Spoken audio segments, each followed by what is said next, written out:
There are hundreds of thousands, if not millions, of people in this country that believe that the Bible is the absolute infallible Word of God.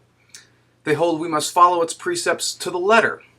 It is on this basis that they condemn, among other things, homosexuality, abortion, and premarital sex, despite the fact that the Bible never explicitly mentions any of these things by name. Sure, Leviticus 18:22 says, "Thou shalt not lie with mankind, as with mankind it is abomination." But taken literally, this just means that so long as Prof. MTH does his boning while standing up, the Bible's got nothing on him. But what I'm really concerned about here today is this verse here. "You have heard it that it was said, 'Do not commit adultery.' But I tell you that anyone who looks at a woman lustfully has already committed adultery with her in his heart. If your right eye causes you to sin, gouge it out and throw it away. It is better for you to lose one part of your body than to have your whole body thrown into hell." That's Matthew 5, verses 27 through 29.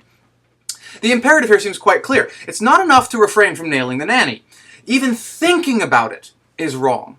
And if you find yourself stealing a glance at that sexy young thing, you better pull a half Oedipus, because gouging your thumb into your eye socket is spiritually righteous, whereas sticking that same digit in another orifice while fantasizing about the babysitter will get you eternity in hell.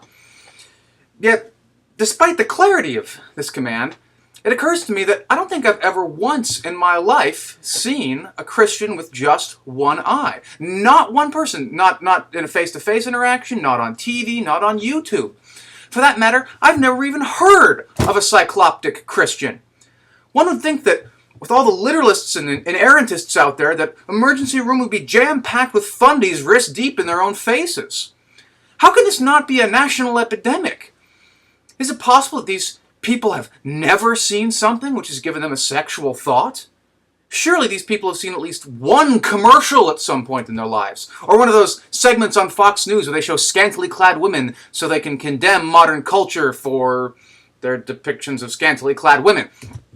And it's not like this is one of those Old Testament verses that somehow gets obviated by the teaching of Jesus. This is the New Testament. This is the Gospel of Matthew, the Sermon on the Mount. Possibly Jesus' most important speech in the whole of the Bible. And the same message is repeated not once, but twice in Matthew. Again in chapter 8, verse 9, and then again still in Mark chapter 9, verse 47. There seems to be no way around this one. So, someone please explain to me, why is it that Nephilim Free still has both his peepers? Why isn't Jesus Freak famous for being that dude in the eye patch on YouTube?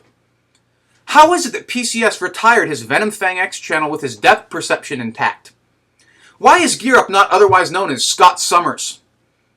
Could it possibly be that these people don't actually believe the Bible is the one true and infallible Word of God?